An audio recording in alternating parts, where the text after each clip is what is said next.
I have to make it short and sweet kasi gutom na tayo. Thank you, PMPC, for this recognition. And I'm very happy kasi it's in the name of my kumare, Ate Guy.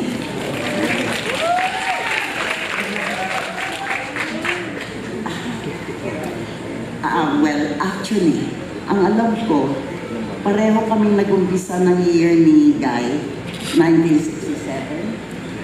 So, 57 years na kami nasa industriya.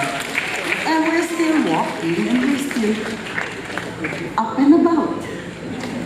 So, anyway, after all the movies and series and the sitcom that I've done, I am thankful to the Lord for giving me good health and good memory na pwede kong memorize pag nag-shooting. And I only hope and I pray na muling maging masigla ang ating industry.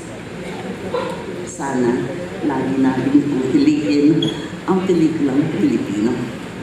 Maraming salamat.